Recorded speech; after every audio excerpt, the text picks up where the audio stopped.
거듭난 삶, 거듭남의 열매. 요한복음 3장 1절부터 8절, 마태복음 13장 1부터 23절.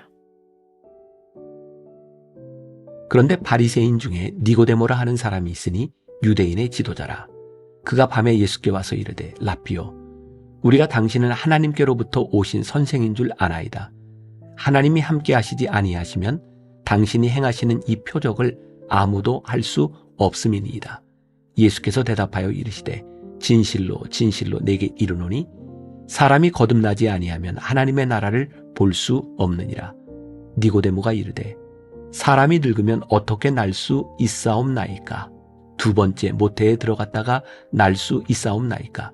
예수께서 대답하시되, 진실로 진실로 내게 이르노니 사람이 물과 성령으로 나지 아니하면 하나님의 나라에 들어갈 수 없느니라.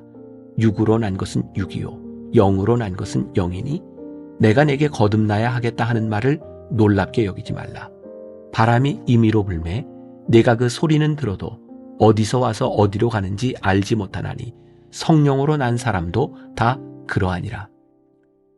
그날 예수께서 집에서 나가사 바닷가에 앉으시매 큰 무리가 그에게로 모여들거늘 예수께서 배에 올라가 앉으시고 온 무리는 해변에 서 있더니 예수께서 비유로 여러 가지를 그들에게 말씀하여 이르시되, 씨를 뿌리는 자가 뿌리러 나가서 뿌릴새 덜어는 길가에 떨어지매 새들이 와서 먹어버렸고, 덜어는 흙이 얕은 돌밭에 떨어지매 흙이 깊지 아니하므로 곧 싹이 나오나 해가 돋은 후에 타서 뿌리가 없으므로 말랐고, 덜어는 가시떨기 위에 떨어지매 가시가 자라서 기운을 막았고, 덜어는 좋은 땅에 떨어지매 어떤 것은 100배, 어떤 것은 60배, 어떤 것은 30배의 결실을 하였느니라.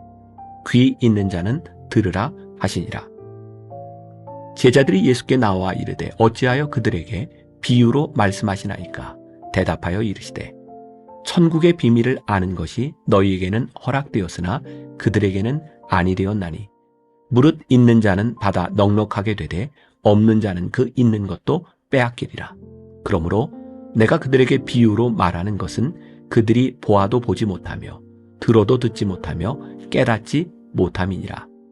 이사야의 예언이 그들에게 이루어졌으니 일렀으되, 너희가 듣기는 들어도 깨닫지 못할 것이요 보기는 보아도 알지 못하리라. 이 백성들의 마음이 완악하여져서 그 귀는 듣기에 둔하고 눈은 감았으니 이는 눈으로 보고 귀로 듣고 마음으로 깨달아 돌이켜 내게 고침을 받을까 두려워함이라 하였느니라. 그러나 너희 눈은 봄으로 너희 귀는 들음으로 복이 있도다. 내가 진실로 너희에게 이르노니 많은 선지자와 의인이 너희가 보는 것들을 보고자 하여도 보지 못하였고 너희가 듣는 것들을 듣고자 하여도 듣지 못하였느니라. 그런즉 씨 뿌리는 비유를 들으라. 아무나 천국 말씀을 듣고 깨닫지 못할 때는 악한 자가 와서 그 마음에 뿌려진 것을 빼앗나니 이는 곧 길가에 뿌려진 자요. 돌밭에 뿌려졌다는 것은 말씀을 듣고 즉시 기쁨으로 받되 그 속에 뿌리가 없어 잠시 견디다가 말씀으로 말미암아 환난이나 박해가 일어날 때에는 곧 넘어지는 자요. 가시떨기에 뿌려졌다는 것은 말씀을 들으나 세상의 염려와 재물의 유혹에 말씀이 막혀 결실하지 못하는 자요. 좋은 땅에 뿌려졌다는 것은 말씀을 듣고 깨닫는 자니 결실하여 어떤 것은 100배, 어떤 것은 60배, 어떤 것은 30배가 되느니라 하시더라. 거듭났다고 해서 늘 성령 충만한 것은 아닙니다. 거듭난 사람들이 모두 성화된 삶을 사는 것은 아닙니다. 거듭남의 능력을 온전히 누릴 때 성령 충만한 삶, 성화된 삶을 살아갈 수 있습니다. 즉 성령으로 살아야 성숙한 그리스도인의 삶으로 나아갈 수 있습니다. 거듭나기 전과 후가 별다르지 않다면 거듭남의 특권을 누리고 있는지 돌아보십시오. 성령이 역사하시면 나와 내 삶이 새롭게 창조됩니다. 새로운 피조물로서 새로운 일들을 경험하게 됩니다. 믿음은 행함으로 드러나게 되어 있습니다.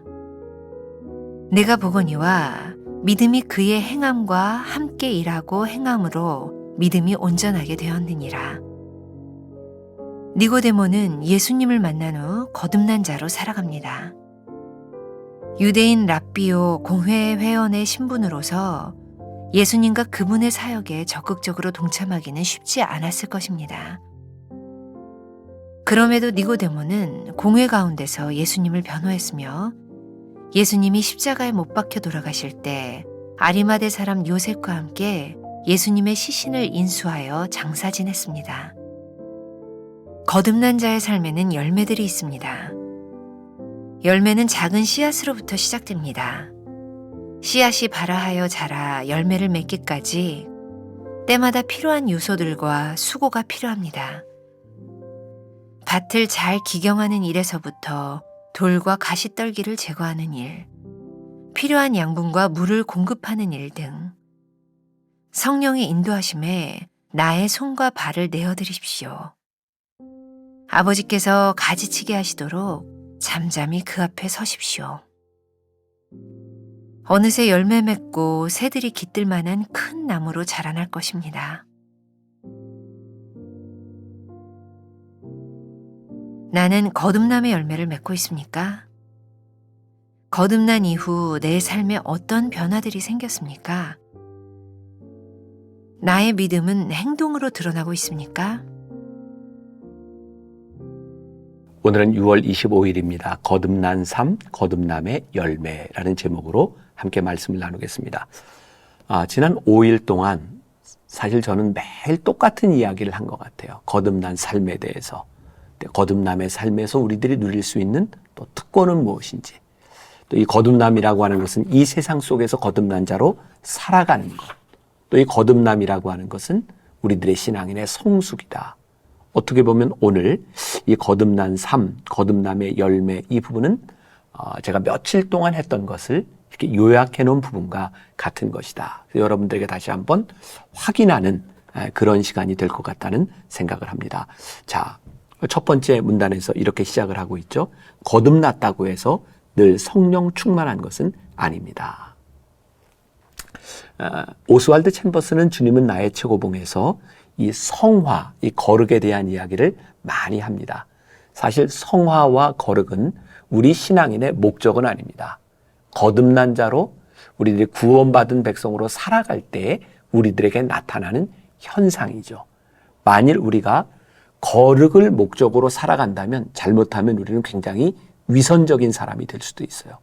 거룩을 목적으로 살아가다 보면 그럴 능력이 되지 않는 우리들이 정말 자기를 이렇게 기만하는 그런 일들이 있을지 몰라요.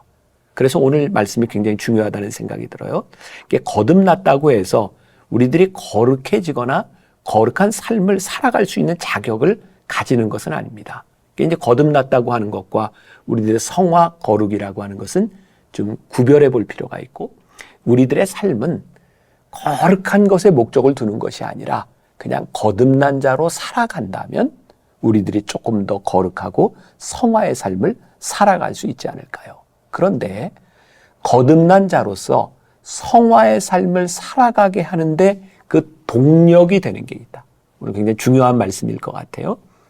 우리들이 거듭난 자로 살아가고 거듭남의 열매를 거두기 위해서 거듭났기 때문에 우리들에게 자연적으로 나타나는 현상이 아니라 그 거듭난 삶을 지속적으로 가능하게 하는 그 동력, 그것이 우리들이 신앙생활하면서 많이 들었던, 많이 말을 했던 성령 충만함이다. 저는 성령 충만함을 어느 날 우리들이 기도할 때 우리들 속에 막 부어서 채우는 물을 붓듯이 그런 차원의 문제가 아니라고 생각하거든요. 성령 충만은 우리들이 성령의 인도하심을 따라 살아가는 삶이 성령 충만이다. 한꺼번에 채워졌다 이렇게 빼서 쓰는 것이 아니라 지금 우리들이 성령님의 인도하심을 따라 거듭난 자의 삶을 살아갈 때 그것이 성령 충만한 삶이다. 그래서 우리들이 혹시 오해하지 않기를, 어느 날 우리들이 어떤 영성 훈련에 갔다가 어떤 집회에 가서 은혜를 받았다가 우리 성령 충만합니다. 그렇게 착각하지 않기를. 성령 충만은 거듭난 자의 삶에서 오늘도 성령의 인도하심을 받는 거예요. 제가 요즘 하나님의 숨결 준비를 하면서 새벽마다 저도 제 목소리를 들으면서 하루를 시작하고 또 그 새벽에 저는 또 이 말씀을 준비하기 위해서 다시 여러 가지 성경 또 예화 글들을 찾으면서 보게 돼요.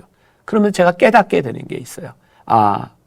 내가 이렇게 준비하지 않았더라면 내가 오늘 하루 성령님의 인도하심 가운데 내가 이렇게 센서티브 할 수 있었을까? 그러니까 저에게 하나님의 숨결이 굉장히 큰 은혜로 다가오는 거예요.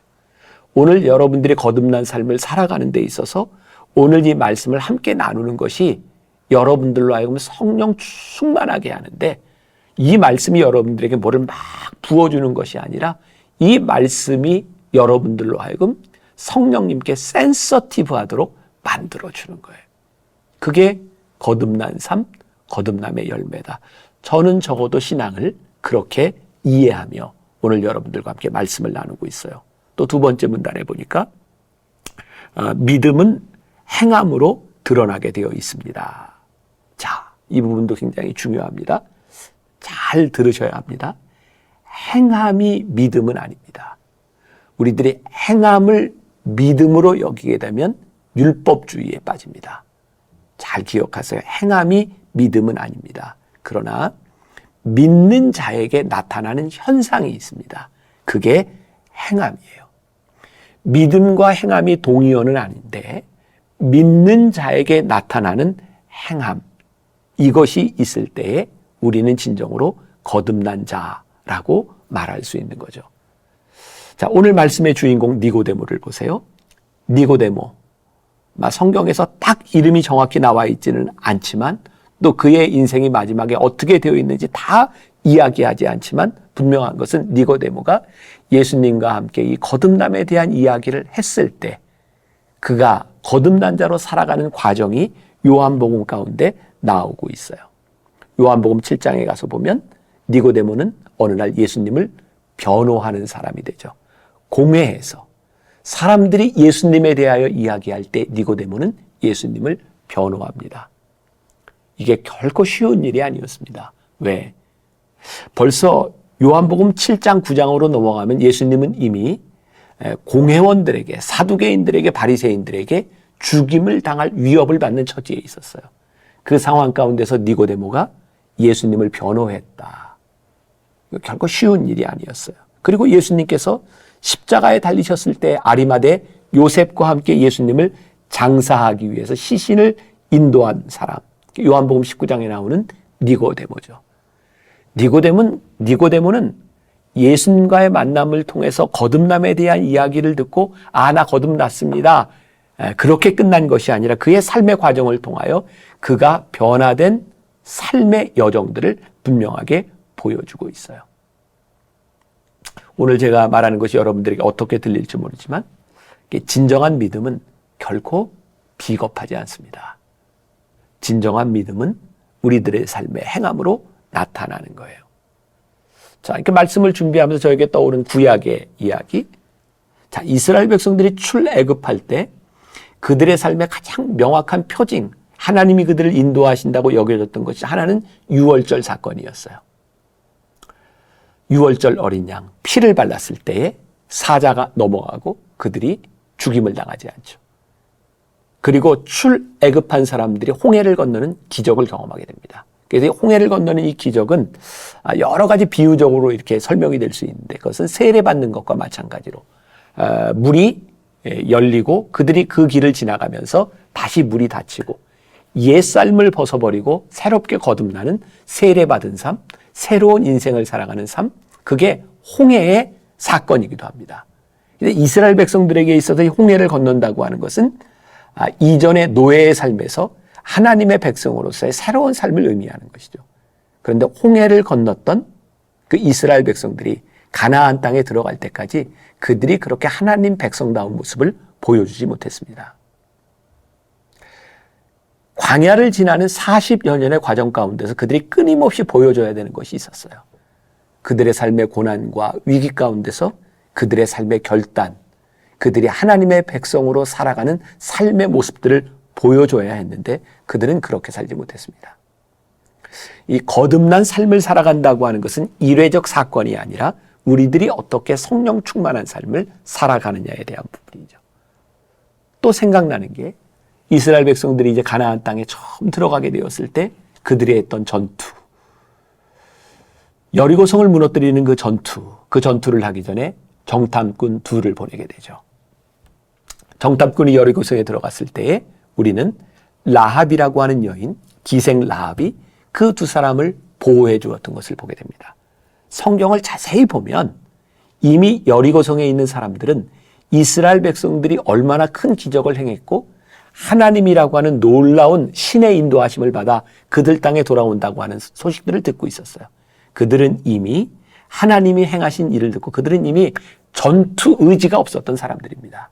그들은 성문을 걸어 잠그고 있었어요. 근데 그 순간 모두가 알고 있는 그 사실에 대하여 그 인생을 결단했던 사람은 라합밖에 없었어요. 그리고 라합은 그 결단으로 인하여 그 결단의 보상을 받게 되죠. 자, 여기서 보상이라고 하는 말도 우리들이 오해하지 않았으면 좋겠어요. 우리들이 거듭난 자로 살아간다고 하는 우리들의 인생의 이 보상은 단순히 물질적인 것, 우리들이 얻을 수 있는 명예와 부를 이야기하는 것이 아니에요. 거듭난 자의 삶을 살아가며 거듭난 자로서 우리들이 행동하며 결단할 때 거듭난 자의 삶의 열매를 맺는 것, 그것이 보상이에요. 저는 우리들의 인생의 가장 큰 축복, 거듭난 자의 삶에 맺히는 열매, 그것이 가장 큰 축복이라는 생각을 합니다. 오늘 여러분들에게 도전합니다. 여러분들은 어떤 거듭난 삶의 열매를 성령의 인도하심을 따라 맺을 수 있을까요? 마더 테레사에 대한 유명한 일화를 소개하면서 오늘 말씀을 마쳐보려고 합니다. 1979년 노벨 평화상을 받은 마더 테레사, 우리가 다 알고 있죠. 한 번은 호주를 방문했을 때 한 젊은이가 프란시스코 수도의 수사였는데 테레사 수녀에게 자신이 수행을 할 수 없느냐고 요청을 하죠. 기꺼이 허락이 되었고 그 일을 통해서 많은 것을 배울 수 있다고 생각하게 되었죠. 그런데 마더 테레사를 따라 이렇게 수행을 하는데 사실 말을 붙여볼 만한 기회조차 없었어요. 얼마나 분주한 일정들이었는지. 이제 그 일정을 마치고 마더 테레사가 파푸아 뉴기니로 떠나게 되는 그 순간에 젊은 수사가 다시 이야기를 합니다. 제가 파푸아 뉴기니로 가는 그 여비를 제가 부담할 테니 제가 수녀님 옆에 함께 동행할 수 있을까요? 제가 동행한다면 많은 것을 배울 수 있을 것 같습니다. 그때 마더 테레사, 유명한 일화죠. 그 수사를 바라보며 이렇게 얘기합니다. 파푸아 뉴기니아로 갈 항공료를 낼 만한 돈이 있다면 그 돈을 가난한 사람에게 주십시오. 그러면 내가 말하는 것을 통해 배울 수 있는 것보다 훨씬 더 많은 지혜를 배우게 될 것입니다.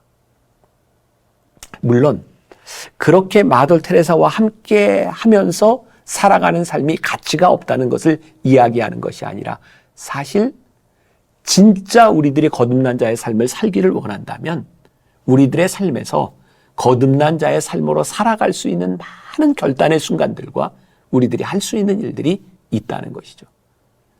오늘 이 거듭남이 여러분들과 저에게 도전이 되어서 오늘 거듭남의 열매, 마땅히 믿는 자로서 우리들이 행해야 하는 그 일들을 통하여 거듭남의 열매를 맺는 하루가 될 수 있기를 주님의 이름으로 간절히 축원합니다.